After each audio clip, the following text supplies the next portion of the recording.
Alléluia. Comment exercer ces dons spirituels dans l'église locale? Quand on parle de l'église, c'est d'abord l'église locale. Donc on va montrer comment on exerce les dons spirituels. Souvent quand on dit parole de connaissance, parole de sagesse, prophétie, un don de parler en langue, etc., etc. Il y a beaucoup de dons. Mais comment on les exerce? Amen. Comment tu peux le recevoir et l'exercer? On ne peut pas exercer ce qu'on n'a pas reçu. Amen. Et cet après-midi, on doit vraiment je veux faire la différence entre ce que c'est qu'un don spirituel et un talent. Amen. Est-ce que quelqu'un m'écoute cet après-midi? J'ai dit, je veux faire la différence entre ce que c'est qu'un don spirituel et un talent. Amen. Beaucoup dans l'église confondent les deux, quoi. Amen. Et chaque croyant, avant de commencer, que tu sois croyant ou non croyant, tu as un talent. Dis avec moi, j'ai un talent. Amen. Tu peux ne pas avoir un don, mais tu as un talent. Chacun a un talent. Mais si tu négliges ton talent, comme celui qui a eu un seul talent là, il est parti l'enterrer. Mais comment tes talents, ça va? Les talents, c'est quelque chose qu'on développe. Amen. Comme le don spirituel, c'est Dieu qui le donne. Amen.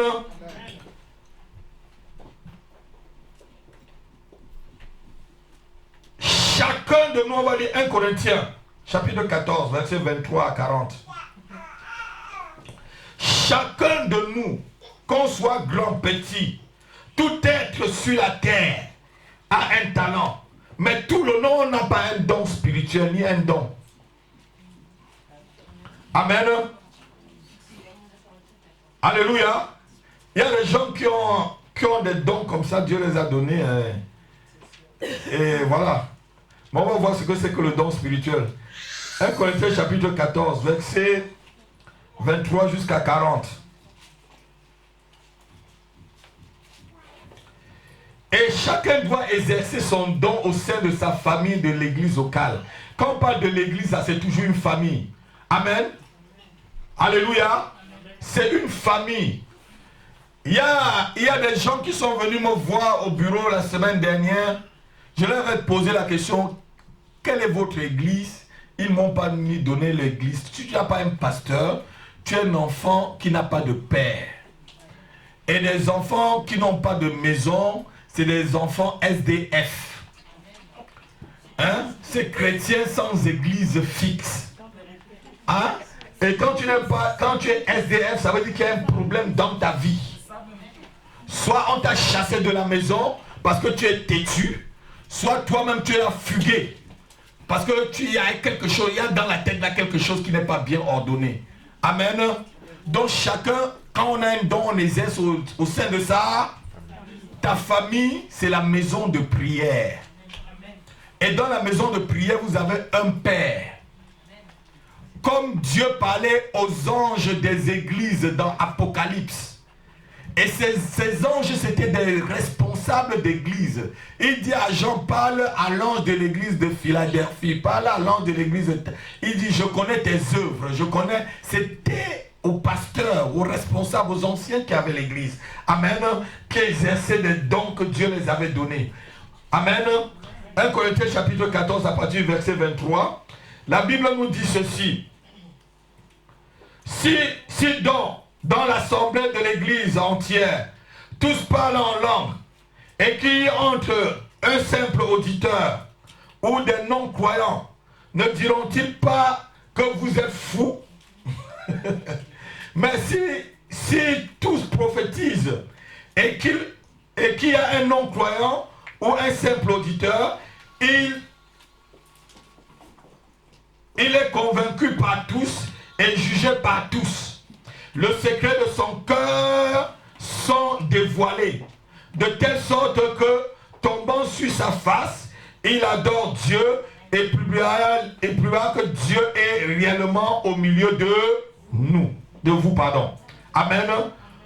Amen. Amen. Que fait donc, frère, lorsqu'on est assemblés?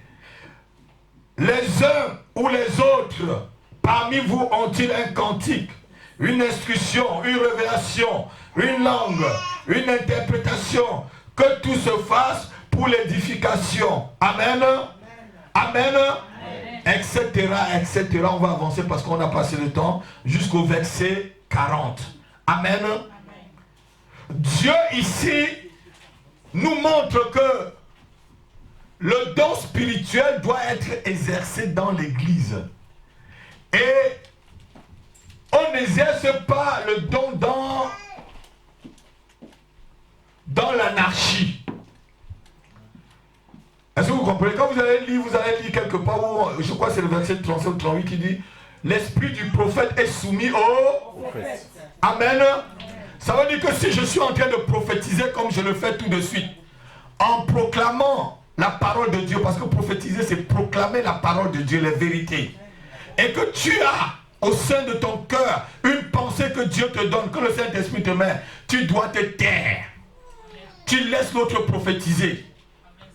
Pas que on entend ainsi dire le Seigneur, l'autre là-bas, ici parle. Non, non, non, non, non, non, vous arrêtez. Tout doit se faire dans l'ordre. Amen. Pas que ici parle le Seigneur, ici parle de l'autre côté. Non, non, non, non, tais-toi. Si ça se passe dans la salle, là, je vais te dire, tais-toi. Shut up, comme on nous disait, comme mon père, comme le feu fraise là, nous disait, shut up, sit down. Alléluia. Amen. Tout doit se passer dans l'ordre, pardon, pour édifier les gens. Si on parle tous en même temps, qui va écouter qui? Vous êtes d'accord avec moi? Amen. Que tout se fasse dans l'ordre et le respect.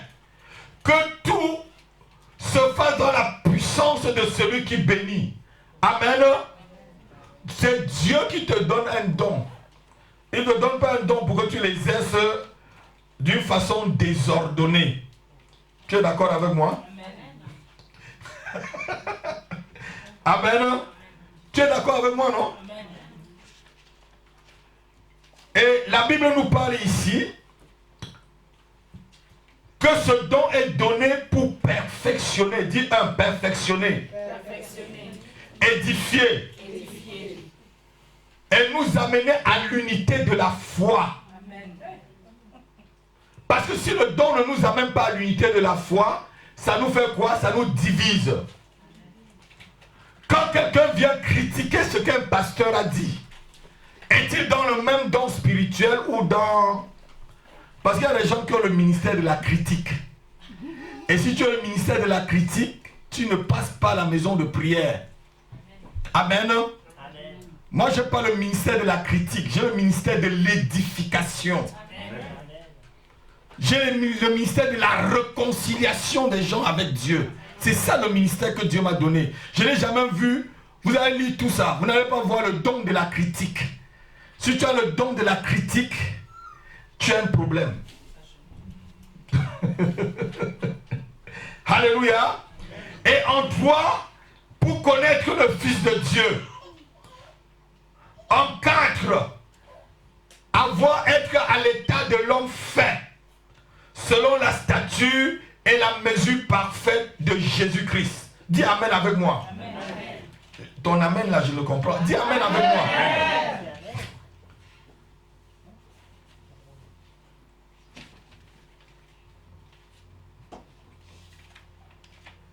Et la Bible nous parle, comme on a lu tout à l'heure, vous allez lire à la maison, comment on reçoit le don spirituel.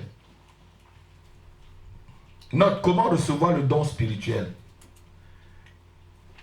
Il faut aspirer. Dieu ne peut pas te donner ce que tu ne veux pas.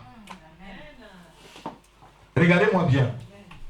Si tu ne veux pas le parler en langue, tu ne parleras jamais en langue. Tu veux parler en langue? Commence à demander lorsque on est en train de prêcher. Amen. Vous savez, je suis né dans une église baptiste. Et jamais, ils étaient durs, mon pasteur était dur envers le parler en langue. Et j'avais un groupe, c'est moi qui étais le groupe de prière. Quand le Seigneur a commencé à me faire parler en langue, je suis arrivé, j'ai commencé à imposer les mains dans le groupe, tout le monde parlait en langue. On était près de 25 à l'église. Je suis une église de près de 400 personnes qui parlent en langue, seulement dans mon groupe. Et le Seigneur m'avait dit, je veux confondre mon serviteur pour qu'il puisse comprendre. Un jour de la Pentecôte, je ne sais pas ce qui s'est passé. Comme j'étais devant, j'ai commencé à parler en langue. Il y a une soeur qui a pris au fond. Il y a un frère qui a pris de l'autre côté. Tout mon groupe a commencé à parler en langue. L'église, et ça a communiqué tout dans l'église. Donc les gens avaient besoin, mais comme l'enseignement n'était pas bon, pour pouvoir les exciter, pour pouvoir les motiver, je devais dire, à demander le don de parler en langue. Amen.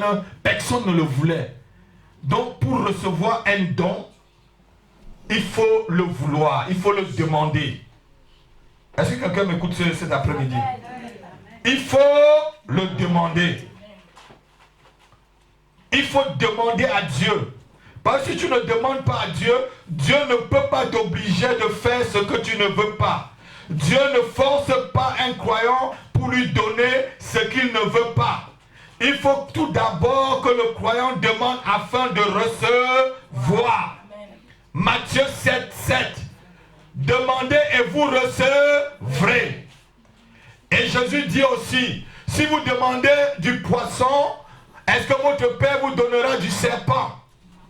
Amen. Ne vous donnera pas le Saint-Esprit. Amen. Alléluia.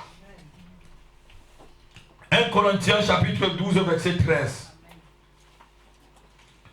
Paul vous conseille, c'est le conseil de Paul. 1 Corinthiens chapitre 12. Pardon, chapitre 12 verset 31, je dis 13. Chapitre 12 verset 31. On peut le lire? Verset 31. 1 Corinthiens 12 verset 31. Ouais, lis ma fille. Si nous nous jugions nous-mêmes, nous ne serions pas jugés. Ah, pardon. Non. Aspirer au don. Voilà. Excusez-moi. Aspirer aux dons les meilleurs. Aspirer aux dons les meilleurs. Aspirer, vas-y. Et je vais encore vous montrer une voie par excellence. Amen. Aspirez aux dons les meilleurs. Et je vais vous montrer une voie par excellence. Dieu te dit, si tu veux avoir un don spirituel, frère Lobert, tu dois d'abord aspirer. Et au meilleur don. Si tu n'aspires pas, tu entreras ici dans cette maison, même si l'onction qui a sur moi pèse 50 milliards de tonnes, tu ne recevras rien. Lorsque tu viens devant un homme de Dieu, aspire.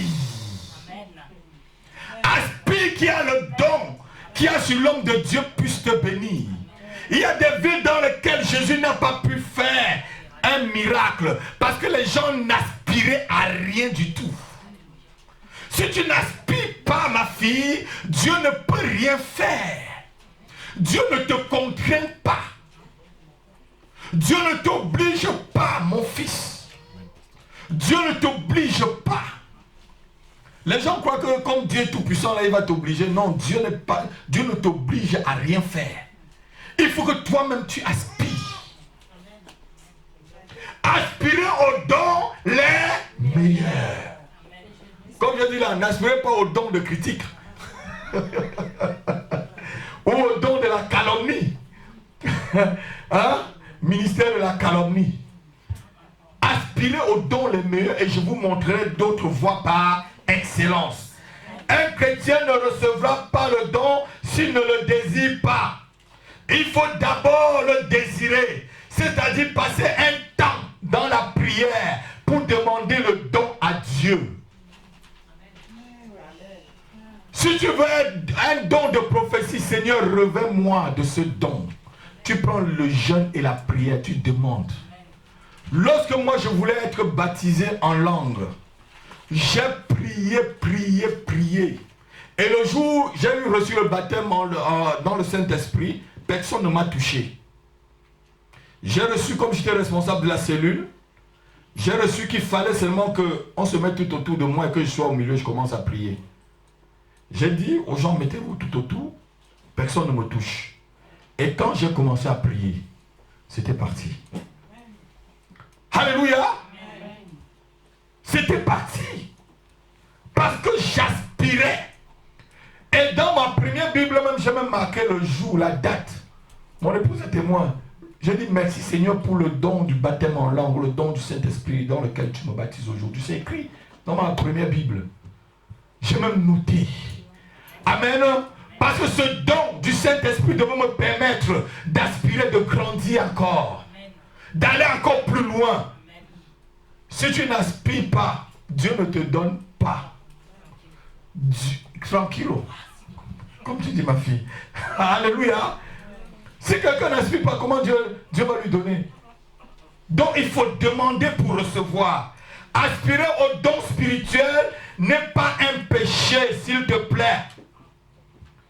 Tu ne pêches pas lorsque tu aspires à un don spirituel. Mais la Bible te dit que tu fais quelque chose d'excellent.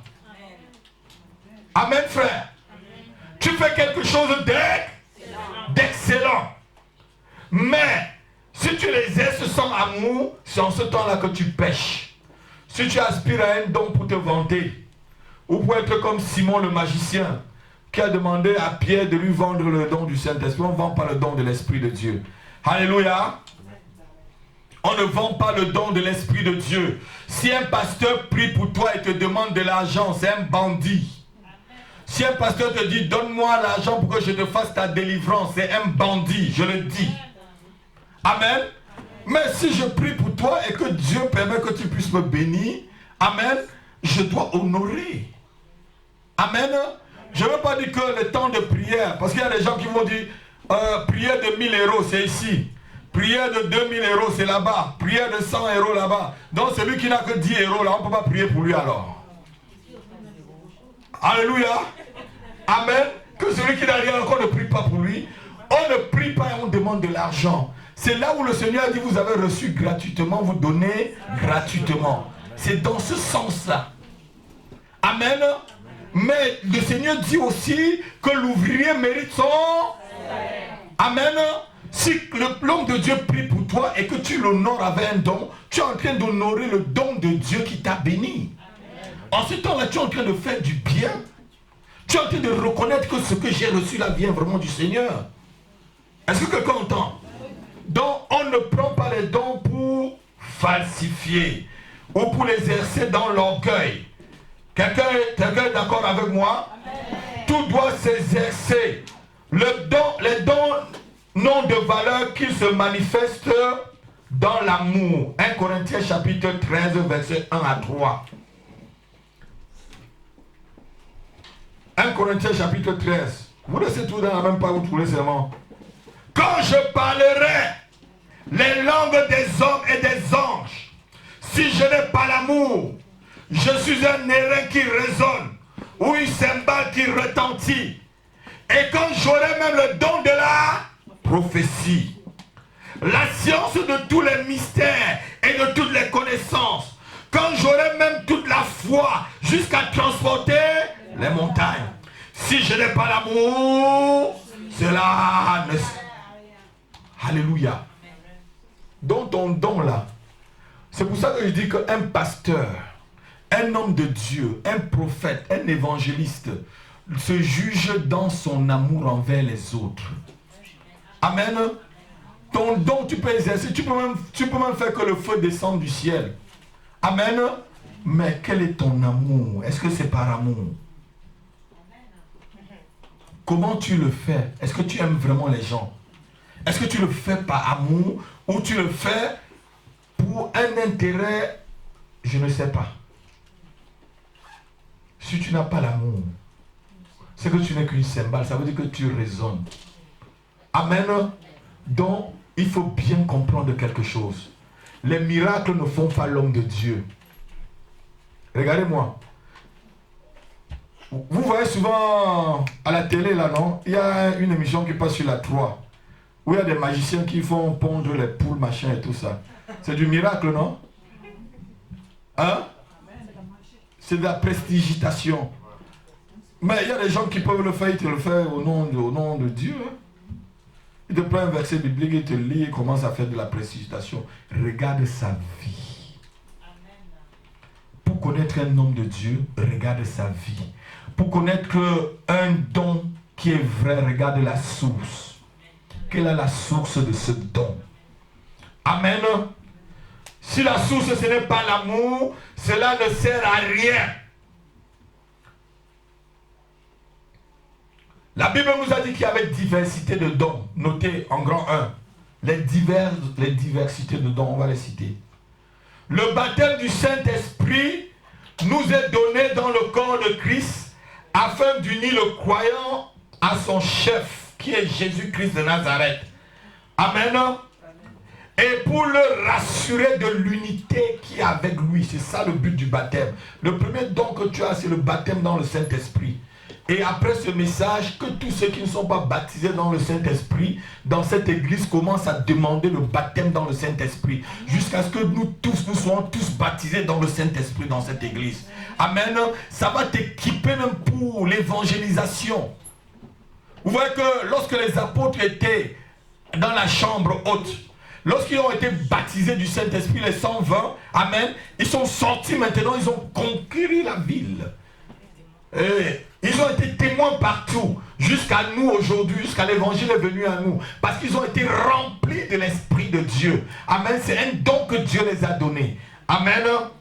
Donc le baptême du Saint-Esprit te permet d'être uni avec Christ. On a déjà lu dans 1 Corinthiens chapitre 12, verset 12 à 13, tu vas noter, tu vas lire chez toi. Le don du Saint-Esprit peut être aussi accordé à chaque croyant afin qu'il reçoive la qualification. La qualification pour servir le Seigneur. Tous ceux qui ont reçu le Seigneur dans leur vie, comme Seigneur et Sauveur personnel, ont droit au don spirituel. Dis cet après-midi, j'ai le droit au don spirituel. Lève ta main, tu dis, j'ai le droit au don spirituel. J'ai le droit au don spirituel. Je refuse tout blocage qui m'empêche de recevoir les meilleurs dons qui viennent du ciel.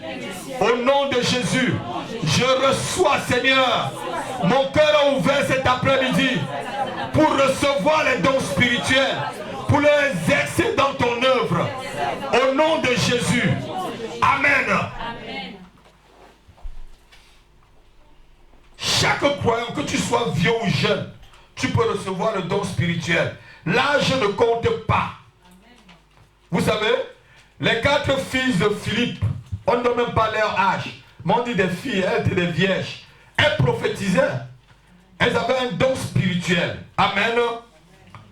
Comment recevoir le don spirituel? On a déjà vu, il fallait aspirer, il fallait souhaiter, il fallait le chercher. Amen. Et Dieu te dit de ne pas être dans l'ignorance par rapport au don. 1 Corinthiens chapitre 12, verset 1. Ne soyez pas dans l'ignorance. Je vous enseigne cet après-midi pour que vous ne soyez pas dans l'ignorance.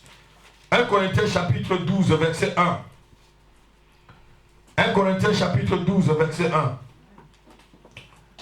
Pour ce qui concerne les dons spirituels, je ne veux pas, frère, que vous soyez dans l'ignorance.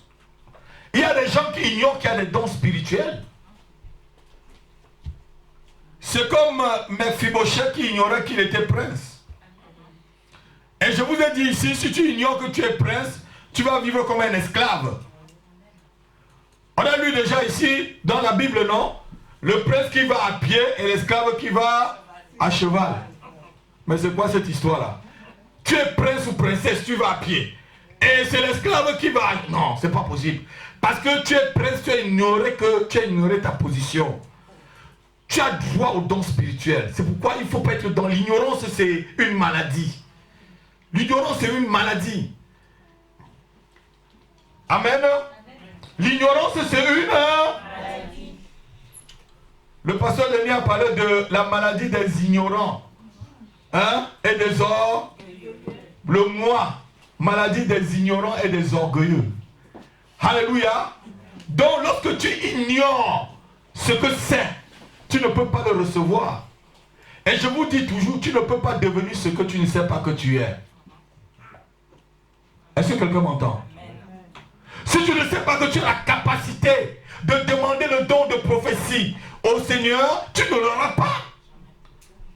Tu ne deviendras jamais prophète ou prophétesse. Si tu ne sais pas que tu as la capacité de demander au Seigneur le don d'enseigner, ce que j'avais demandé à Dieu le plus, j'avais dit, Seigneur, je vais être un enseignant. Je vais être un docteur de ta parole. Je veux comprendre la quintessence même de ta parole. Mais les livres que je sors, vous pouvez en juger. Amen. Et Dieu m'a donné aussi la capacité d'écrire. Même un enfant de coup moyen 2 lit mon livre. Même un enfant qui n'avait que le coup moyen 2. Parce que j'ai demandé ça au début. J'ai dit, Seigneur, je veux. Parce qu'en étant un bon enseignant, tu comprends mieux la parole de Dieu. Alléluia. Amen. Merci, sois béni. Parce que Dieu t'a mis près de moi pour penser toujours à moi. Que Dieu te bénisse, ma femme. Alléluia. C'est ce qu'on appelle l'aide. Amen. On a vu tout ça pendant le séminaire. Sur le mariage. Ceux qui ne sont pas venus au séminaire pour le mariage, bon, les DVD vont sortir. Amen. C'est ce qu'on appelle aide. L'aide est là pour t'aider. Amen. Que Dieu te bénisse. Et qui t'accorde le vœu de ton cœur. Alléluia. Amen. Donc, je pense que l'ignorance spirituelle, c'est quelque chose, c'est un grand dégât dans une vie. Même dans une famille. Lève ta main, tu dis, Seigneur, ôte de ma vie l'ignorance spirituelle. Ôte de mon cœur l'ignorance spirituelle. Ôte de mon esprit l'ignorance spirituelle. Fais tomber les écailles de mes yeux afin que je contemple ta gloire, Seigneur, par rapport aux dons spirituels. Seigneur, enlève le coton mystique de mes oreilles afin que j'écoute, oh Dieu, ce que tu me dis au nom de Jésus-Christ. Amen.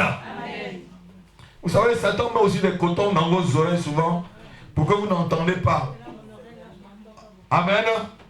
Si tu n'entends pas bien, mets ton doigt là, tu dis, j'enlève le coton mystique au nom de Jésus-Christ. Amen. Pour bien comprendre la parole de Dieu. Alléluia. Donc ça fait un dégât dans la vie d'un croyant. Nous devons connaître et bien connaître, et afin d'être enseignés par rapport aux dons spirituels. Pour qu'une église grandisse, il faut qu'on connaisse les dons spirituels dans l'église. Pour que nous puissions croître et prendre de l'expansion. Amen. Il faut que les dons se manifestent au milieu de nous. Alléluia. Les dons sont différents des talents, comme je vous ai dit tout à l'heure. Dans le monde, on trouve des gens qui chantent bien, non? On trouve des grands footballeurs, non? Des grands basketteurs, non? C'est des talents. Le frère joue très bien la guitare, c'est un talent. Ce n'est pas un don. Amen. Donc, ne confondons pas le talent et le don. Est-ce que quelqu'un me comprend là tout à l'heure? Tout de suite là. Frère Seka, un talent, tu es un bon peintre. Pardon, un bon électricien, pardon. Amen. Ça veut dire qu'il connaît tout par rapport à l'électricité. C'est un talent que Dieu lui a donné. Moi, quand je vois les gens le courant électrique là, je ne veux même pas toucher. Je ne veux même pas toucher. Parce que depuis petit, quand j'ai été frappé sur le congélateur de mon feu père, je ne veux pas toucher. Alléluia. Amen. C'est un talent. Une femme qui cuisine bien, c'est un talent. Une bonne couturière, c'est un talent. Amen. Mais tu peux avoir des talents que tu exerces au sein de l'église. Une sœur qui chante bien, c'est un talent qu'elle exerce au sein de l'église. Amen. Le frère qui filme par la caméra, je ne connais pas filmer, c'est un talent. Amen. La sœur qui nous projette tout ce qu'on lit, c'est un talent. Amen. Mais par-dessus le talent, il faut mettre le don spirituel. Pour être complet. Amen. Il faut mettre un don spirituel pour être complet. Le don spirituel te permet de grandir. Pour recevoir le don spirituel, je l'ai déjà dit tout à l'heure, le croyant doit aspirer. Pour recevoir son don, tu dois aspirer très fort même. Très fort. Toutefois, en demandant, le Saint-Esprit agit pleinement dans sa souveraineté. Ceci exclut le choix personnel. C'est-à-dire, nous ne choisissons pas tel don par rapport à l'autre. Si le Saint-Esprit te donne le don de prophétie, tu dis non, moi je veux plutôt le don d'interprétation de langue. Non. Si le Saint-Esprit, lorsqu'il va descendre tout à l'heure sur toi là, s'il te met le don, reçois, dis merci déjà pour cela. Amen. Tu ne vas pas dire, je vais être prophète. Comme j'avais vu, il y avait une soeur à l'église à Libreville, sa part c'était prophétesse. Et prophétesse, là, c'était pour connaître le cœur des gens, dont la motivation est déjà mauvaise. Mais c'est malsain. Satan peut te donner même un don de divination en ce temps-là. Tu vas dire que tu es la meilleure prophétesse du monde, alors que tu n'es que... Tu divines, tu fais ce qu'on appelle la divination. Hein? Vous comprenez, hein? Elle me dit, frère, je vais être prophétesse. Mais non. Si Dieu te dit maintenant là que non, tu vas seulement interpréter les langues. Ou on va te donner un don d'exhortation. Parce qu'il y a le don d'exhortation. On va voir tout à l'heure. On va faire seulement que tu exhortes les gens. Mais tu vas dire non. Donc tu n'as pas à choisir un don par rapport à l'autre lorsque Dieu te donne. Dieu peut te donner un don de secourir. Tu ne vas pas choisir que tu veux plutôt le don pour guérir les malades. Il y a un frère qui me disait aussi, je veux seulement que quand j'impose les mains aux malades, ils seront guéris. C'est déjà donné. Dieu a dit, si tu crois vraiment, tu imposes les mains aux malades, ils sont guéris. Quand je vous impose les mains là, je suis sûr que vous êtes guéris. Amen.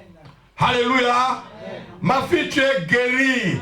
Même si la guérison prend le temps, c'est que Dieu te purifie. Amen. Il peut y avoir une guérison instantanée ou une guérison graduelle. Ça dépend de Dieu. Amen. Amen. Dieu peut te guérir doucement au fur et à mesure pour te fortifier. De peur que peut-être guérir directement, tu tombes dans un truc qui n'est pas bien. On ne comprend pas. Amen. Oui. Amen. Il peut te mettre aussi au lit pour que tu ne craignes pas. Tu te donnes la maladie. Il dit la dame qui se dit prophétesse là et qui fait tomber mes serviteurs là. Je vais la faire tomber dans une maladie. Ce n'est pas écrit dans l'Apocalypse. C'est Dieu même qui dit qu'il va la mettre dans une maladie. Elle va tomber au lit. Vous avez lu ça dans l'Apocalypse, non? Alléluia. Pour briser ton orgueil. Amen. Parce que déjà, quand tu exerces un petit don de prophétie, c'est comme si tu avais déjà vu Dieu. Tu gonfles comme le... je ne sais pas. Oh, voilà. Alléluia. Amen. Donc le don, tu ne dois pas choisir ton don, car si tu fais le choix, c'est un péché. Tu dois demander simplement et recevoir simplement. Le Saint-Esprit est souverain. Il attribue le don comme il veut. Tout choix personnel sera passible de péché devant Dieu. Alors que l'exercice de don, le chrétien, lorsqu'il exerce son don, l'exerce tout simplement. Celui qui a donné le don de prophétie, n'est-ce pas, c'est avec le même esprit qu'il exerce le don de secourir. C'est pas le même esprit qui exerce le don de parler en langue. C'est pas le même esprit qui exerce le don de guérison. C'est pas le don qui exerce le même le don d'enseignement, le don d'exhortation. C'est le même esprit. Ça veut dire qu'aucun don n'est supérieur à un autre don. Est-ce que quelqu'un m'entend? C'est pas parce que j'ai reçu le don d'enseignement et que je suis pasteur que je dépasse le frère qui est prophète ou qui est évangéliste. Non. Tous les dons sont au même niveau. Ou la sœur qui a le don de secourir. Ou celui qui a le don de la libéralité. Alléluia. Je dis dans mon livre que ceux-mêmes qui ont le don de la libéralité, qui prennent ça comme un ministère. C'est un ministère et qui prient et qui jeûnent. C'est un don que Dieu t'a donné. De la même façon que moi, pasteur, je prie et je jeûne pour mon ministère, tu dois prier et jeûner pour ton ministère. Pour que Dieu puisse te permettre de continuer à donner et que Satan ne puisse pas fermer, je veux dire, le robinet par lequel la source ou peut-être le flux de la bénédiction de Dieu descend dans ta vie pour couler aussi dans l'église. Vous savez, quand vous faites du bien à l'église, Dieu se souvient de vous. Dorcas, qu'est-ce qu'on dit qu'elle faisait là? Elle faisait la couture, non? Elle partageait les choses à l'église. Elle faisait que la couture. Mais elle a mis son don, son talent, pardon, par rapport à l'église. Mais quand elle est morte là, tout le monde a pleuré, non? Le serviteur était obligé d'aller dire, Seigneur, c'est pas encore le temps, la prête-nous encore un peu Dorcas. Oui, elle a été ressuscitée. Alléluia. Ne néglige pas ta place. Si tu balais très bien. Amen. Si tu chantes, chante pour Dieu. Si tu filmes, filme pour Dieu. Alléluia. Tout ce que tu fais, fais-le très bien pour le Seigneur, s'il te plaît. Exerce ton don très bien pour le Seigneur. Ma fille, quand tu chantes là, chante pour Dieu. Ne chante pas pour que le pasteur a pu te voir. Si je te vois, tu as déjà ta récompense. Mais si tu chantes pour que Dieu soit glorifié et que l'onction descende dans la salle, tu as aussi ta récompense. Amen. Dites Amen avec moi. Amen. Amen. Amen. Romains chapitre 12, verset 4 à 8.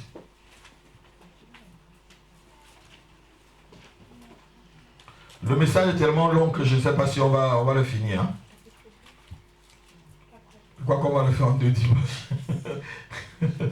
2 samedis, pardon.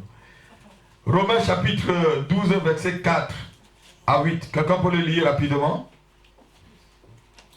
Car comme nous avons plusieurs membres dans un seul corps, et que tous les membres n'ont pas la même fonction, continue, ainsi, nous sommes plusieurs, nous formons un seul corps en Christ. Et nous sommes tous membres les uns les autres. Continue. Puisque nous avons des dons différents. Dis avec moi, des dons différents. Des dons différents. Selon la grâce de Dieu qui nous a été accordée, que celui qui a le don de prophétie les exerce selon l'analogie de la foi. Continue. Que celui qui est appelé au ministère s'attache à son ministère. Que celui qui enseigne s'attache à son enseignement. Et que celui qui exhorte à l'exhortation, que celui qui donne le fasse avec libéralité, que celui qui préside, ça veut dire celui qui est là, fait la modération, le fasse avec zèle. Et que celui qui pratique la miséricorde le fasse avec joie.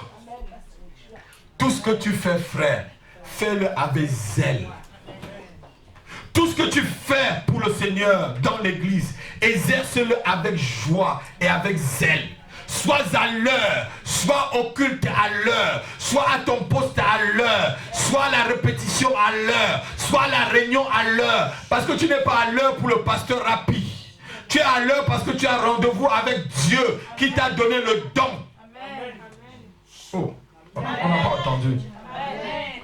Tu es à l'heure avec Dieu qui t'a accordé le don. Amen. Amen. Amen. Oh, alléluia. Nous devons vraiment ne pas être ignorants par rapport au don. Comme je le disais, on parle du don de prophétie, on a lu tout à l'heure. Le premier don, don de prophétie. Don du ministère ou du service. Le troisième don, don de l'enseignement. Don de la libéralité, c'est-à-dire donner pour le Seigneur. Les gens croient que quand ils donnent là, vous donnez au Seigneur, pas au pasteur. Amen. Amen. Amen. Quand tu donnes là, tu donnes au Seigneur, c'est aussi un ministère. Don de présider, c'est-à-dire la modération ou la modératrice. Tu exerces cela avec zèle. Ne fais pas un service dans la maison de Dieu comme si on te forçait. Tu ne pourras pas recevoir une bonne récompense, s'il te plaît. Le don de la miséricorde. Tout ceci montre que nous avons diversité de dons que Dieu accorde à son peuple pour que nous puissions, pour que nous ne soyons pas oisifs dans sa maison. L'oisiveté dans la maison de Dieu montre que nous n'avons pas de profondeur avec le Seigneur. Dis avec moi, lève ta main, dis Seigneur, je ne veux plus être oisif dans ta maison. Je chasse de ma vie l'oisiveté dans la maison de Dieu. Le don et les talents que j'ai reçus, je le mettrai à ton service, Seigneur. Au nom de Jésus, Seigneur, communique en moi l'esprit de motivation cet après-midi. Au nom de Jésus. Amen. Quand tu es oisif là dans la maison de Dieu, là, ça montre seulement que tu n'as pas de profondeur avec Dieu. Ça montre que Dieu là ne te dit rien. Tu viens en spectateur. Amen. Il faut être impliqué. Il faut être impliqué. C'est lorsque tu es impliqué que tu gagnes aussi les récompenses.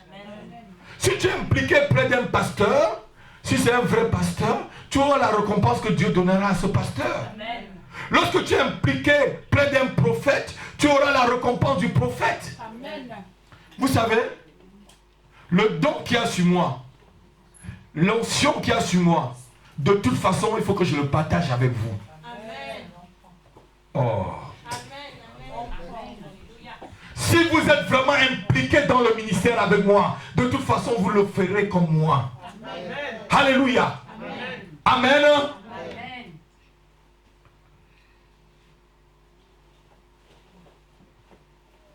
Lorsqu'on est oisif dans la maison du Seigneur, cela montre notre degré de communion avec lui. Rester sans rien faire dans la maison de Dieu est un péché. Rester sans rien faire dans la maison du Seigneur, je le répète, est un péché. Est un péché. Rester sans rien faire veut dire que Dieu est menteur et qu'il ne nous a rien donné comme don ni talent. Quelqu'un est d'accord? Quand tu restes sans rien faire là, ça veut dire que Dieu, tu es menteur, tu ne m'as pas mis de talent. Même ma voix là n'est pas belle pour que je puisse chanter avec. Quand tu es dans la maison de Dieu, tu dois t'exercer.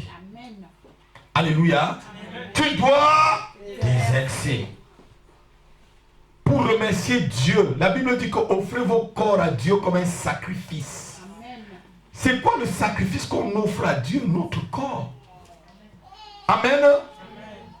Vous voyez qu'il y a beaucoup de personnes qui sont venus cet après-midi parce qu'il fait froid.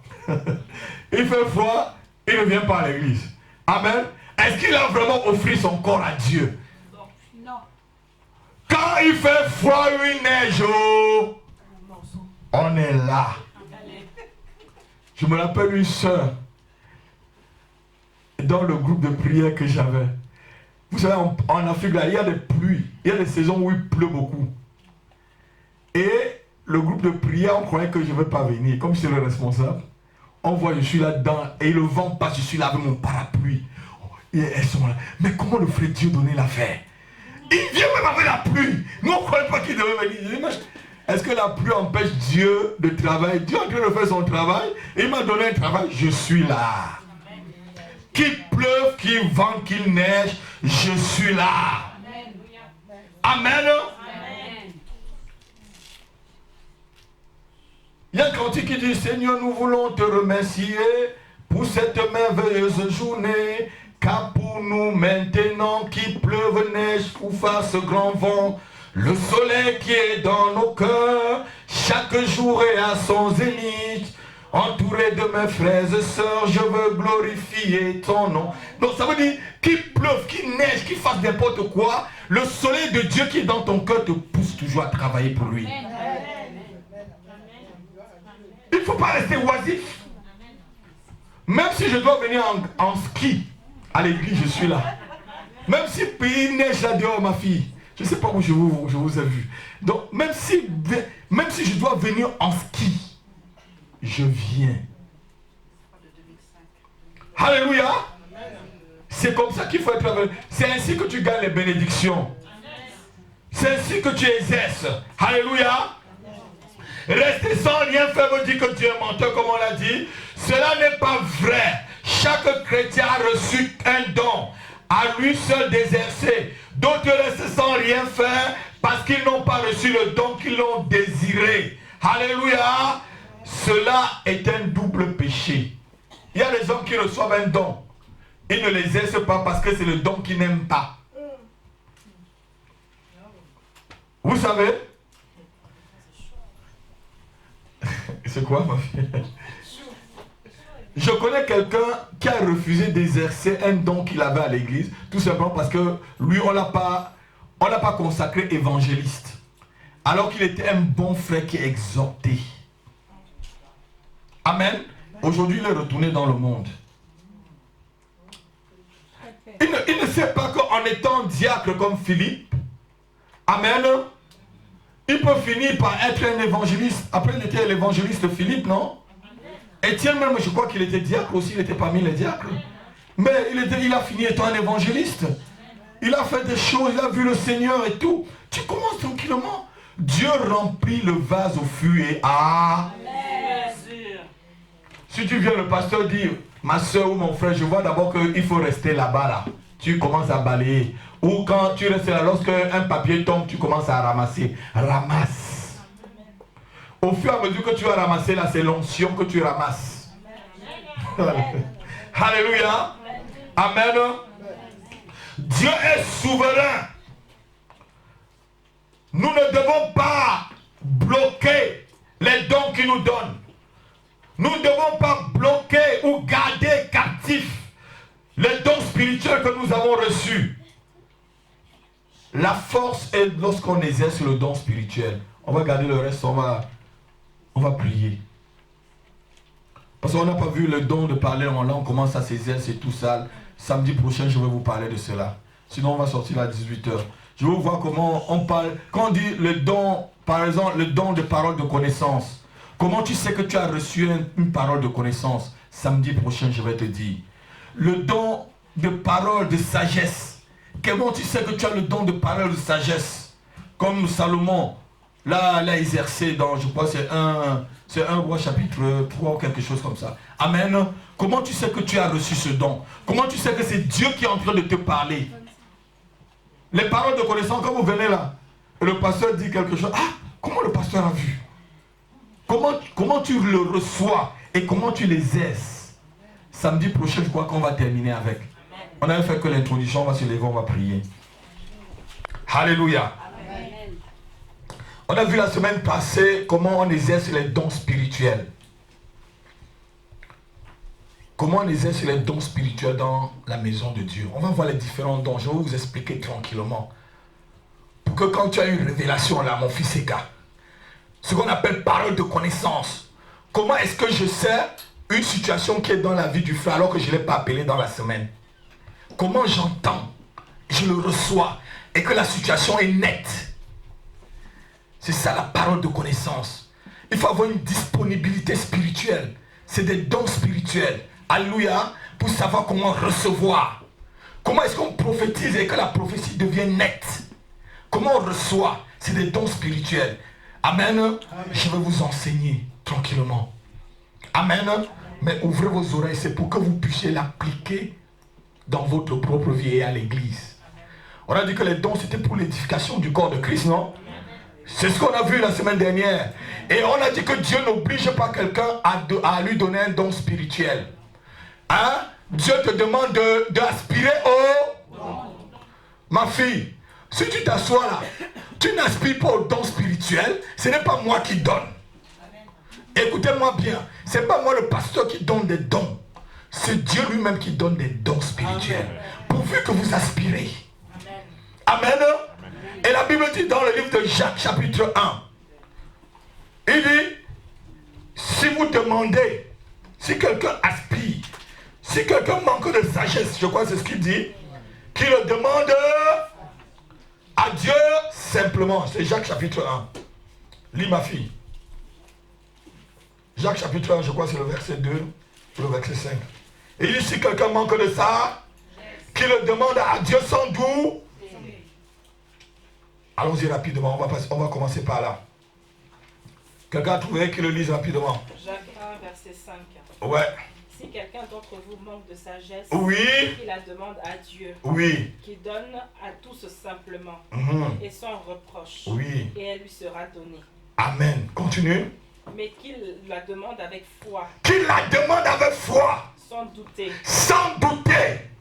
Car celui qui doute est semblable au flot de la mer. Est semblable au flot de la mer. Qu'est-ce que le flot de la mer? Ça veut dire qu'il va à gauche et à droite. Continue. Quel tel homme? Continue. Au flot de la mer. Agité par le vent. De côté et d'autre. Et poussé de côté et d'autre. Continue. Quel tel homme ne s'imagine pas qu'il recevra quelque chose du Seigneur. Continue verset 8. C'est un homme irrésolu. C'est un homme ou une femme irrésolue. Inconstant dans toutes ses voies. Inconstant dans toutes ses voies. Ça veut dire déjà, si tu es quelqu'un qui doute, tu es quelqu'un qui est comme emporté à tout vent. Tu es comme le flot. Donc, mais quand tu demandes quelque chose, frère, ne doute pas. Ne doute pas. Pour recevoir un don spirituel, il ne faut pas douter. La Bible dit que une telle personne, c'est quelqu'un qui est flottant à tout vent. Inconstant, irrésolu. Si tu es irrésolu, n'attends pas que Dieu te donne quelque chose. Il faut être quelqu'un de résolu. Amen. Être quelqu'un de résolu. Et si tu es résolu, Dieu te donne simplement, ma fille. Même cet après-midi là, si tu ne parles pas en langue et que tu ne doutes pas, lorsque je vais prier, le parler en langue va descendre dans ta vie si tu ne doutes pas. Les dons de prophétie viendront si tu ne doutes pas. Les dons de parole, de sagesse et de connaissance viendront. Les dons de secourir, de guérir les malades viendront simplement si tu ne doutes pas. Amen. La chose qui amène les croyants à ne pas voir la gloire de Dieu, c'est le doute. Amen. Et il y a des villes où Jésus-Christ n'a rien fait parce que dans cette ville, on dit qu'ils étaient tellement incrédules. Amen. Alléluia. Amen. Donc ne sois pas incrédule. Cet après-midi, on va voir les autres dons.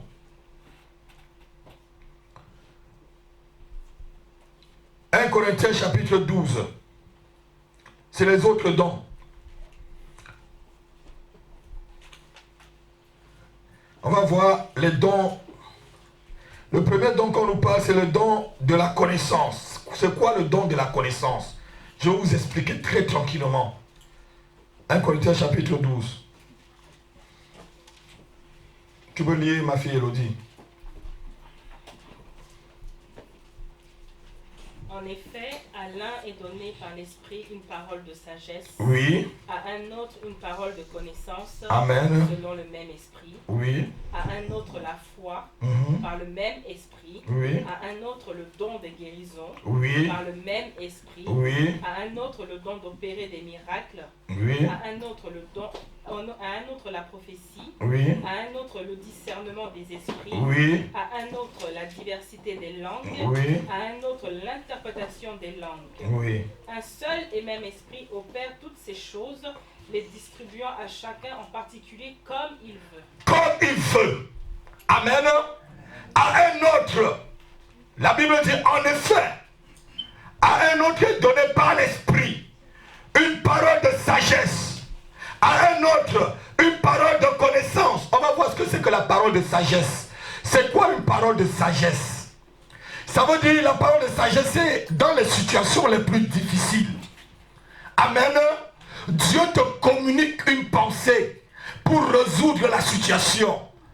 Par exemple, lorsque les deux prostituées ont amené l'enfant devant le roi Salomon, chacun disait c'est mon enfant. L'autre disait c'est mon enfant. Amen. Amen. Dieu a donné une parole de sagesse au roi. Il a dit bon, amenez-moi l'enfant qui reste.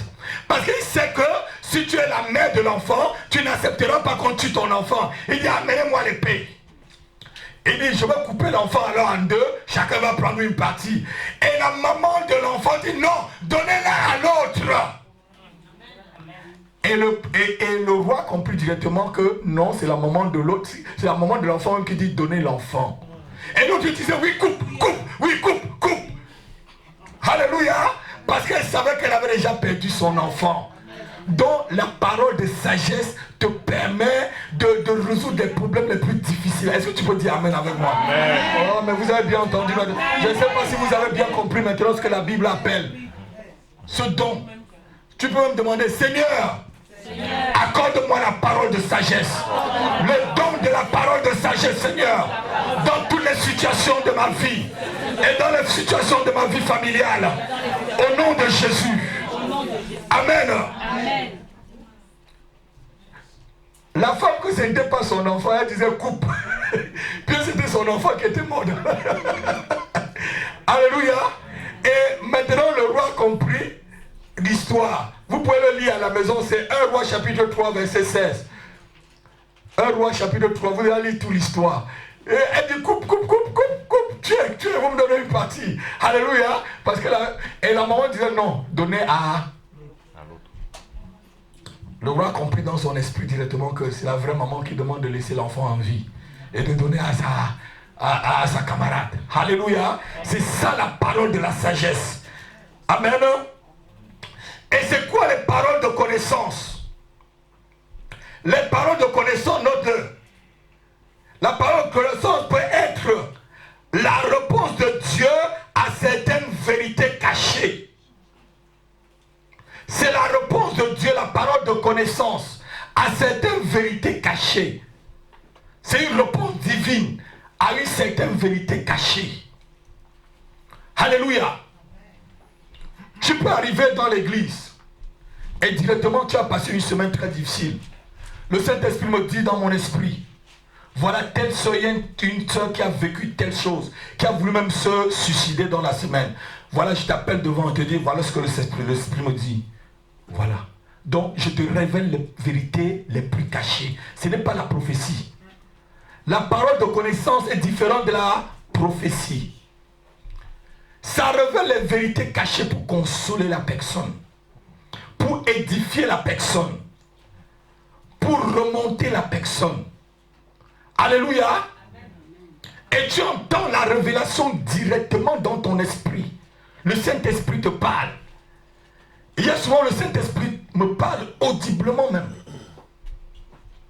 Ou quelqu'un peut m'arriver, je ne connais pas son nom, je dis tu t'appelles Juliette, Julien Gemba ou Julien Massona ou Julien Dupont. Tu entends et tu demandes à la personne, tu t'appelles Julien Dupont? Oui, je m'appelle Julien Dupont. Je ne la connais pas. C'est ça la parole de connaissance, parce que Dieu veut passer par là pour la révéler des choses. Amen. C'est ça la parole de connaissance. Et c'est ainsi que ça se manifeste dans l'église. Ce n'est pas pour que tu sois orgueilleux ou orgueilleuse. Vous savez, quand les gens commencent à avoir une petite parole, c'est celui le plus grand prophète des nations, les prophètes, il commence à acheter une grosse Bible qui ne connaît même pas lire. Amen. On a bien dit, le Saint-Esprit donne en particulier à chacun comme il veut. Ne venez jamais me voir pour que je vous donne le don. Je n'ai pas le don spirituel. Je reçois aussi du Saint-Esprit. Si tu veux le don spirituel, invoque le Saint-Esprit qui donne à chacun comme il veut. Il te mettra. Mais aspire. Ce n'est pas moi le pasteur qui communique. Mais le Saint-Esprit va me demander de communiquer sur toi l'onction. Amen. Comme Dieu a demandé à Moïse, mets ta main sur la tête d'Aaron et de ses fils. Et communique les l'onction qu'il y a sur toi. Amen. Amen. Dieu peut te le demander aussi de le communiquer. Mais c'est lui qui donne. Amen. Amen. Est-ce que quelqu'un m'a entendu cet après-midi? La parole de sagesse, je vous ai déjà expliqué. Le don de la foi. C'est quoi le don de la foi? Le don de la foi, ceci permet à une personne d'avoir beaucoup de foi face aux situations les plus difficiles. Ce n'est pas le don de têtutesse. Hein? Ce n'est pas le don de têtutesse. C'est le don de la foi. Amen. Amen. C'est quand on te dit que la situation est dure. Tu es là, tu sais que ça va aller. Tu sais que ça va aller. Dieu t'a donné la foi de croire que ça va aller. Amen. Amen. Mais il y a des gens qui n'ont pas le don de la foi. Je préfère que Dieu me donne le don de la foi. Seigneur, mets sur moi le don de la foi, Seigneur.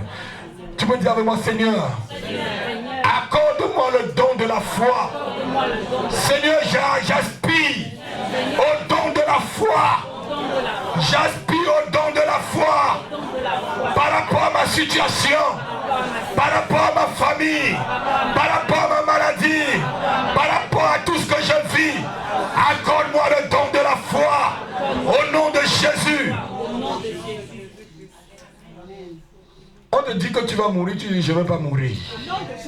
Parce que Dieu m'a dit que je ne vais pas mourir. On te dit que tu vas mourir pauvre, tu dis que je ne mourrai pas pauvre. Dieu m'a dit que je mourrai riche.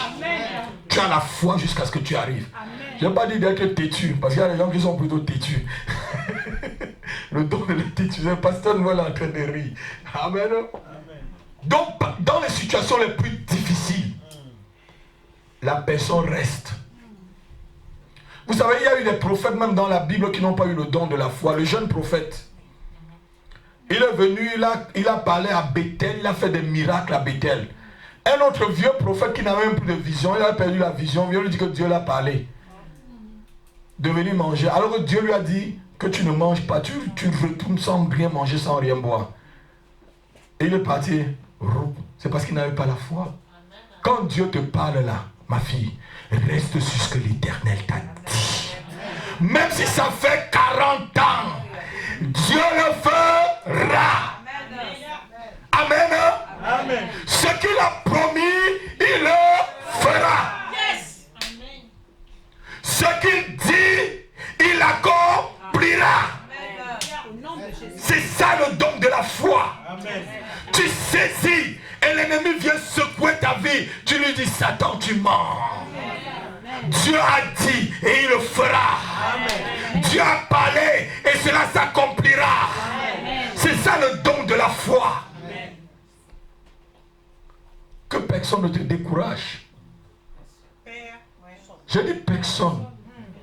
Une situation ne doit pas te décourager. Vous savez, quand on n'a pas le don de la foi, on cherche les raccourcis comme Abraham a fait. Dieu a dit à Abraham qu'il aurait un enfant. Sa femme était tellement pressée qu'elle est partie faire ce qu'on appelle... C'est l'in vitro aujourd'hui qu'on fait, non? Oui, mère porteuse. C'était mère porteuse. C'est mère porteuse, c'est pas l'in vitro, parce que c'est différent de... c'est la mère porteuse. Pourquoi que le truc de mère porteuse, c'est nouveau? Mais c'est la mère porteuse, non? Agar était une mère porteuse, non? Sarah a donné à son mari pour qu'elle mette la semence pour que l'enfant devienne pour elle. Ismaël devait être l'enfant de Sarah. C'est pour ça qu'il dit, je te prête mon mari, mère porteuse. C'est ce qui se passe, non? Oh, on me regarde, vous me regardez comme si je suis en train d'inventer. L'homme n'a rien inventé. Les hommes n'ont rien inventé, frère. Tout est écrit. Amen. Amen. Dans le don de la foi. C'est un don qui te permet d'être ferme dans les situations les plus difficiles. Les gens te découragent. Comme on a voulu décourager Élisée de ne pas recevoir la double onction. Il a dit, taisez-vous. Et c'était les fils de prophètes qui le décourageaient. Hein? Les gens qui étaient à l'école de prophétie, qui le décourageaient. Ah non, il dit, non, taisez-vous. Moi, j'ai un seul but. Celui qui a le don de la foi reste ferme. Amen. Amen. Tu as besoin du don de la foi pour rester ferme pour la vision. Pour la vision de la maison de prière. Amen. Pour la vision que Dieu a donnée pour ta propre famille. Amen. Tu as besoin de ce don de la foi. Amen. Que le vent souffle, je suis là. La tempête part, je suis le caillou qui dans l'eau ne bouge pas. Amen. Dieu a dit, même s'il me reste moi seul, Dieu le fera. C'est ça le don de la foi. Amen. Vous savez, il y avait un comédien au Cameroun, il s'appelait Cancan. Cancan Michel. À l'hôpital, il dit à l'autre, on n'est pas là pour le même problème. Hein? On n'est pas venu pour le même problème. Amen. Amen. On ne vient pas à l'église, chacun vient pour son problème. Hein, ma fille? Amen. Chacun vient pour son problème. Parce que le docteur avait dit que non, il ne reçoit plus. Et les autres parlaient, ils disent, viens, on n'est pas là pour le même problème. Le docteur va me recevoir. On te dit de partir à la maison de prière, tu dis, on n'est pas là pour le même problème. Dieu va me recevoir et il va me bénir. Amen. Vous êtes d'accord avec moi? Amen. On n'est pas là pour le même problème. Le frère Signé, on n'est pas là pour le même problème. Si ton problème est déjà résolu, c'est ton problème. Alléluia. C'est ça le don de la foi. Amen. Ma fille Nathalie, tu ne bouges pas. Quelqu'un dit, on n'est pas là pour le même problème. Oh non. On n'est pas là pour le même problème. Alléluia.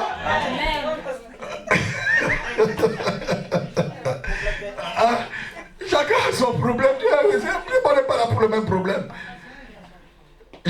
J'en ai dit ça à beaucoup de personnes qui ont voulu me décourager pour ma vie chrétienne. Amen. Je dis à des faux frères, parce qu'en Christ on a des faux frères, des fausses sœurs. Vous apprenez qu'à moi? C'est pas Paul qui dit que j'étais en péril parmi les faux frères. Donc les gens qui se disent frère, après tu découvres que c'est pas un frère. Amen. Donc les gens, les personnes comme ça, disent qu'on n'est pas là pour le même problème. Hein, Honorine? On n'est pas là pour le même problème. Alléluia. Amen. Et tu restes ferme dans ce que Dieu t'a dit. C'est en restant ferme, quelqu'un de résolu, quelqu'un de ferme, que Dieu te donne ce que tu as demandé. Amen. Le don de guérison, comment ça se manifeste? C'est le don que possèdent, c'est une capacité que possèdent certains frères et certaines sœurs de prier pour les gens et qu'ils soient guéris. C'est un don que Dieu donne. C'est différent de ce qu'on a dans Marc chapitre 16 verset 16. Où vous imposerez les mains aux malades, les malades seront guéris. En mon nom, vous chasserez les démons. C'est différent. Mais c'est un don. Ça veut dire que cette personne-là, à chaque fois qu'elle prie pour quelqu'un qui est malade, le malade guérit. Pourquoi toi tu pries, l'autre n'est pas guéri, l'autre prie, il est guéri? Amen. Et comment tu peux savoir que tu as le don de guérison? Souvent Dieu peut te montrer, même dans la nuit, tu es en train de prier pour des gens qui sont malades. Et c'est toi de développer cela dans la sanctification. Et de prier lorsque les gens... Et tu vas voir quand tu as le don de guérison, beaucoup de gens qui sont malades viendront souvent vers toi pour te dire qu'ils sont malades. N'aie pas peur de prier pour eux. On n'a pas dit que tu es prophétesse, hein? On n'a pas dit que tu es pastoresse. Tu as que le don de prier pour les gens qui sont malades. Amen. On n'a pas dit que tu es pastoresse ni prophétesse des nations. Ne prie pas pour quelqu'un, il est guéri et toi tu vas directement créer ton église. Tu vas avoir des problèmes. Ah, je croyais que quelqu'un devait acclamer. Je croyais que quelqu'un devait acclamer. On a dit c'est un don que Dieu t'a donné. Amen. Bah, il y a des gens, ils prient pour toi, tu es guéri directement, elle est devenue la prophétesse. Venez. Tu vas voir que quand tu vas commencer ça, le don va même commencer à s'étioler. Parce que tu ne manifestes pas le don dans l'obéissance. Tu le manifestes dans la rébellion. Ça va commencer à s'étioler parce que c'est l'Esprit de Dieu qui donne. Tu es en train de pousser l'Esprit et tu prends la place de l'Esprit de Dieu. Amen. C'est comme si tu monnayais, tu vendais le don. On ne vend pas le don de Dieu. Dis Amen avec moi. Amen. Donc il y a certaines personnes dans l'église qui ont la capacité de prier pour des gens, ils sont guéris. Je connais des pasteurs, lorsqu'ils prient pour toi, même si c'est n'importe quelle maladie, ça part. Mais ils ne peuvent pas chasser un démon. Ils ne connaissent pas les tactiques de la délivrance comme Dieu m'a donné pour les tactiques de la délivrance. Je ne peux pas l'en vouloir. Amen. Amen. Amen. Il y a des situations que ce n'est pas le démon, que ce n'est pas une maladie, c'est un démon, il faut châter. Mais quand c'est des situations comme ça, il va prier, la personne ne va pas guérir. Il ne va pas comprendre qu'il n'a qu'une don de guérison, il ne peut pas. Il faut connaître en ce temps-là que c'est un démon, il faut le chasser. Et tu parles. Oui, quand Dieu va vous montrer que parmi vous là, il y a des gens qui qui ont le don de guérison, moi, viens, prie. Je leur dis, prie pour telle soeur, prie pour tel frère, pour que tu exerces ton don aussi en même temps. Pas que tu deviens l'égal du pasteur. Si tu deviens mon égal, ça va être la bagarre entre toi et moi dans cette église. Oui, il n'y a pas deux chefs. Vous êtes d'accord avec moi? Amen. S'il y a deux chefs, il y a bagarre. Un seul berger. Un seul berger et un seul troupeau, ma fille. Oui. On est d'accord là? Amen. Un seul berger, un seul troupeau.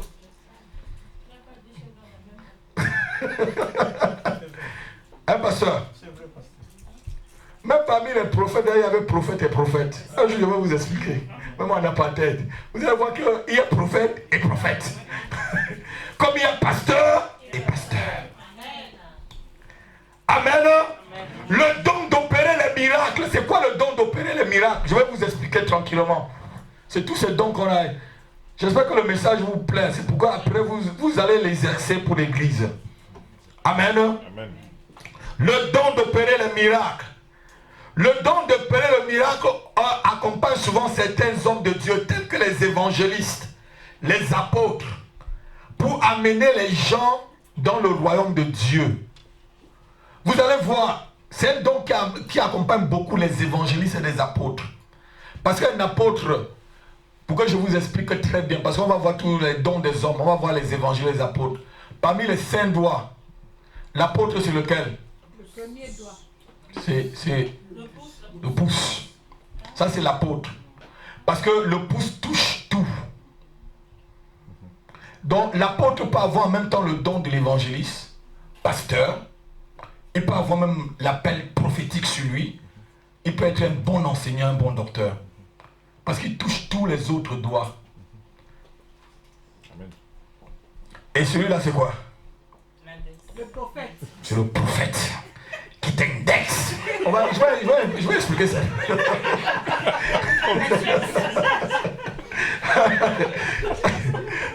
Alléluia. Amen. Tranquillement, je vais vous expliquer.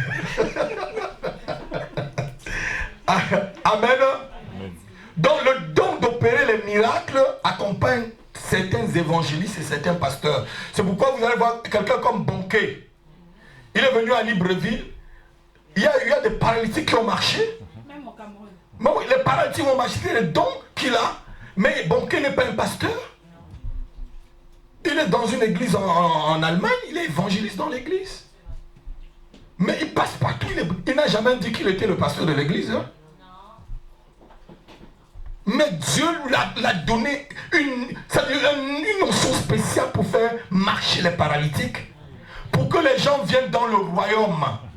Amen. C'est pour que les gens viennent dans le royaume. Donc, c'est un don. C'est pas un don qui se fait pour vous qui êtes déjà dans le royaume. C'est pour ceux qui sont hors du royaume, pour qu'ils entrent dans le royaume. Amen. Amen. Le miracle. Jésus opérait certains miracles pour que les gens suivent et viennent dans le royaume. Donc, ça accompagne certains hommes de Dieu. Amen. Amen. Amen. Amen. Le don d'opérer. Quand il revient là, il peut me faire marcher, il peut me faire lever un mort. Il vient prier pour le mort se lève. Alléluia. Mais il ne connaît pas comme moi là, qui enlève vos couches, vos caca. Il est là, le pasteur.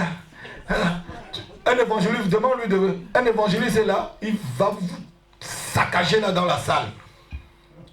Oui, il va vous saccager. Il ne connaît pas parler comme le pasteur. Le pasteur c'est un papa. En même temps. Et il prend soin de vous. Ah, je t'ai pas vu. Ça va bien ma fille. Ça va bien mon fils. Mais lui, il est là, c'est bon, il lâche les paroles. Les miracles arrivent. Et si tu es un évangéliste et que tu es la tête d'une église, ça devient un problème. L'évangéliste c'est dehors. Pour prêcher à la foule, pour amener dans l'église. Dis amen avec moi. Amen. Dehors pour prêcher, pour amener la foule dans le royaume. Et Dieu, si vous allez comme au château rouge là, Dieu peut vous faire avoir des miracles là-bas. Vous priez même pour les gens, ils sont guéris directement pour que la personne vienne dans le Seigneur. Mais ça ne veut pas dire directement que tu es l'homme de Dieu, la prophétesse internationale des Nations Unies, où plus personne ne va te parler. Tu vas maintenant mettre un foulard qui fait 2 mètres de haut et les gens vont porter ton sac. Et quand tu vas arriver, là, on va sonner de la cloche pour dire que la prophétesse arrive. Alléluia. Amen. C'est ça le don d'opérer les miracles. Maintenant, le don de prophétie. La façon que je vous explique, c'est très bien ou c'est pas très bien. C'est très bien, pasteur. Vous comprenez maintenant très bien comment les choses sont. Très bien même. Amen. Amen. Le don de prophétie. Notons bien qu'il y a une différence entre avoir le don de prophétie et être prophète. Il y a une différence avoir le don de prophétie et être prophète. Est-ce que vous notez là cet après-midi? Le don de prophétie nous permet de prophétiser pour un certain temps, peut-être pendant une réunion comme ça. Il y a une prophétie qui monte dans ton cœur. Tu prophétises, tu donnes pour que l'église soit édifiée. Amen. Amen. Exemple, les filles de Philippe qui prophétisaient dans le livre de Actes des Apôtres. Lorsque les apôtres étaient choisis, il y a eu une réunion, ils ont prophétisé. Ce n'étaient pas des prophétesses. On dit les 4 filles de Philippe qui prophétisaient. On n'a pas dit que c'était des prophétesses. On va lire Actes, chapitre 21, verset 9. On n'a pas dit que c'était des prophétesses. On dit elles prophétisaient. Donc pendant une réunion là, comme ici à l'église, la sœur Malika peut avoir une parole de prophétie. Elle donne pour que l'église soit édifiée. Ça ne veut pas dire directement qu'elle est prophétesse. Et il y a des gens qui jouent la comédie dans cela. Chaque dimanche, chaque samedi, chaque réunion, c'est la même personne qui prophétise.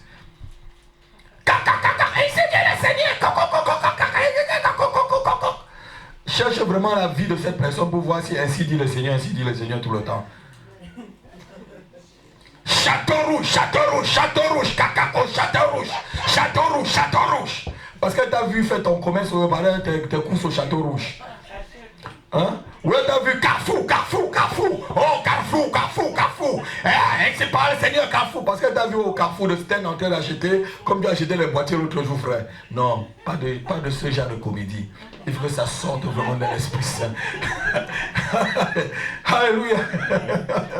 Ah oui, j'ai déjà vu le château rouge, château rouge, château rouge, château rouge. Dis-moi frère, je t'ai vu au château rouge, tu étais en train de faire des coups, ça va bien? Ah, tu manges le mafé ou le... Dis-le simplement. C'est pas que tu viens à l'église, tu as vu quelqu'un au château rouge, tu te caches après. Dis-moi pour dire que tu es... Non. C'est différent de tout cela. Ne n'ayez pas la confusion. Amen. Ce que je vous enseigne, c'est pour que vous soyez bénis, Solange. Mes filles, c'est pour que vous soyez bénis. Frère, c'est pour que vous soyez bénis. Il y a ces gens dans ce monde qu'on ne vous donnera pas. Expliquez tranquillement comme je vous explique là. Est-ce que c'est léger ce que je vous dis? Très simple. Amen. Amen. On a dit Actes chapitre 21 verset 9. Lis ma fille. Il avait 4 filles vierges qui prophétisaient. On n'a pas dit que c'était des prophétesses. Donc ça veut dire que lors de la séance, lors du culte qui se passait à la maison, elles se sont mises à prophétiser. Ça peut arriver plusieurs fois, mais ce ne sont pas des prophétesses. Je vais vous expliquer maintenant ce que c'est qu'un prophète. Alléluia. Le prophète par contre prédit l'avenir. Donc tout à l'heure je l'ai dit, il t'indexe. Amen. Ma fille qui est là, elle se marie. Le prophète peut indexer un peuple. Et un prophète a souvent un message. Si quelqu'un te dit qu'il est prophète des nations, il n'a aucun message pour les nations, c'est un menteur. Chaque prophète a un message. Élie avait un message.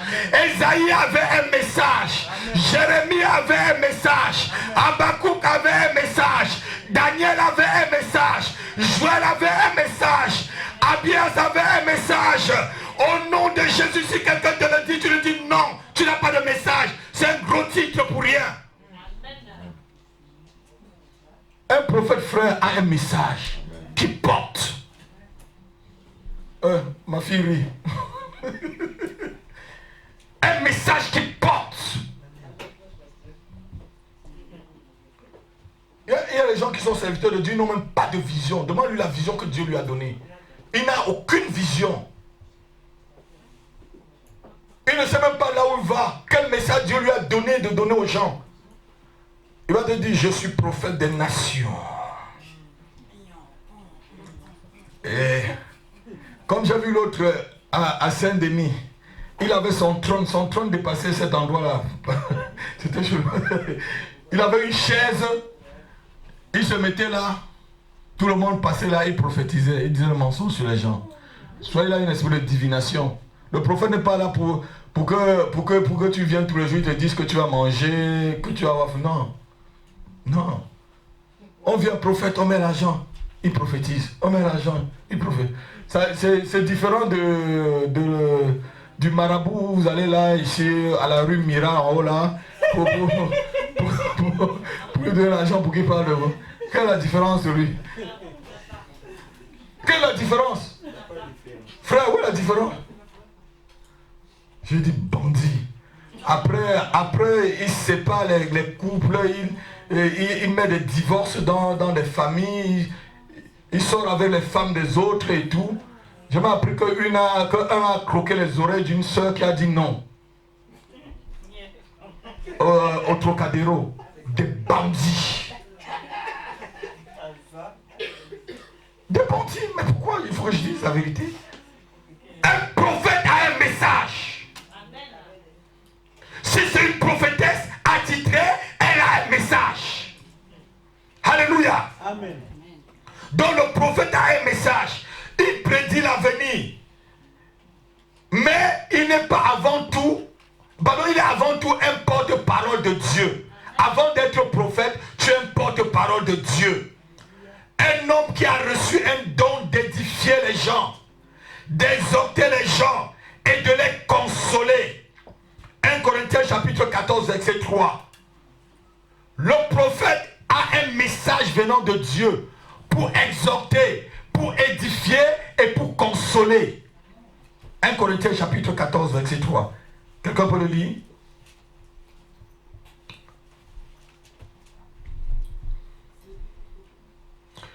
Comme nous étions là depuis...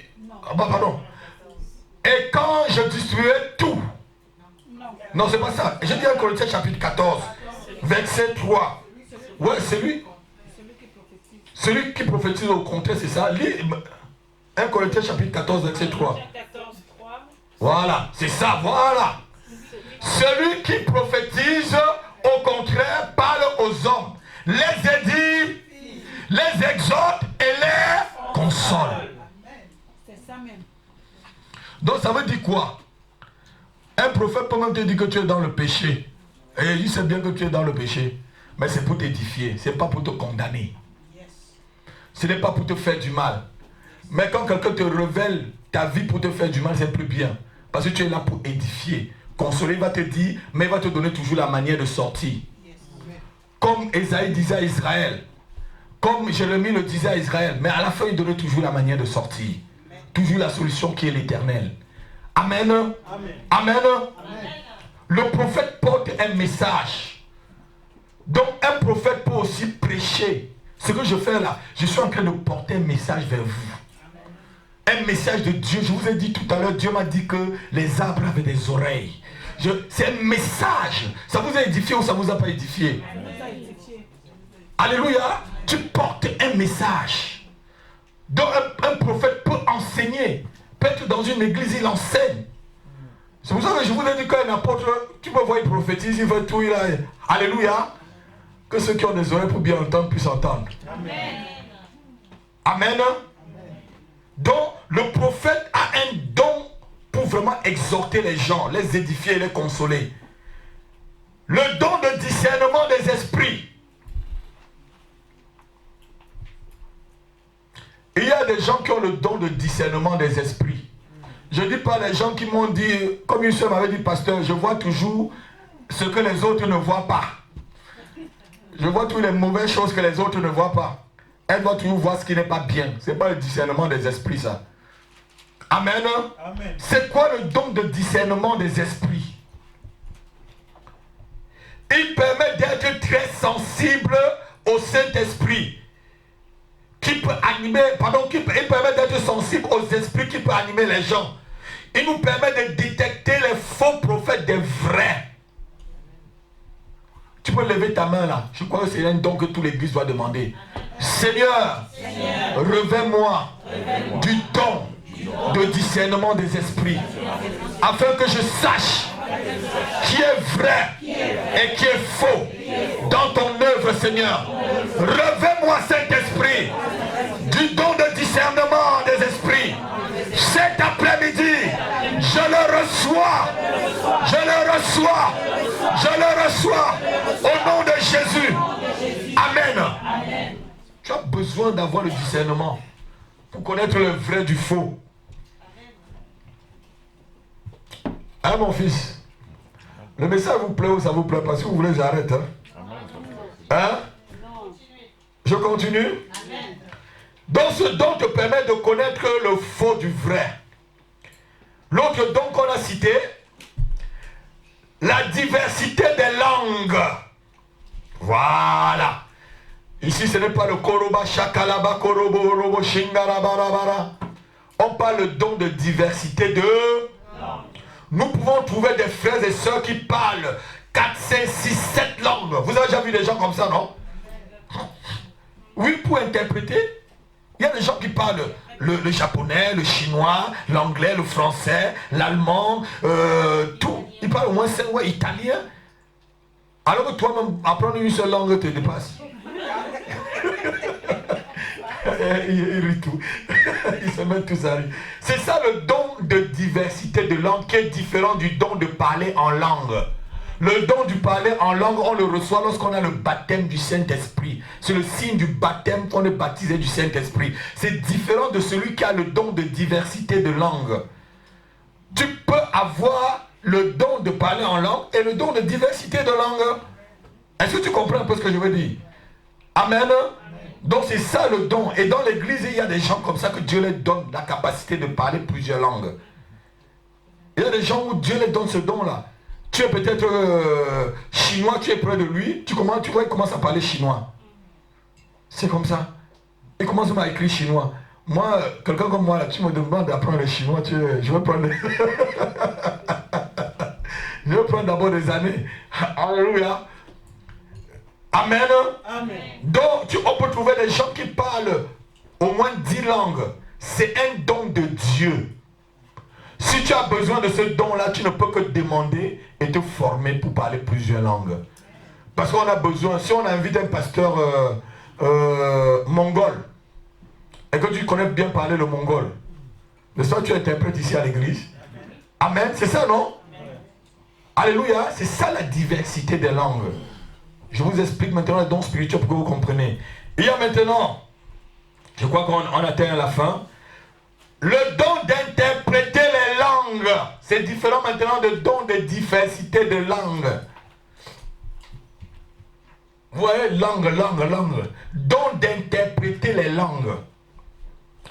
Ici, c'est la langue de l'esprit qu'on parle. Ce n'est pas la langue des hommes comme je vous ai dit tout à l'heure. C'est la langue que l'esprit donne à un frère ou à une sœur.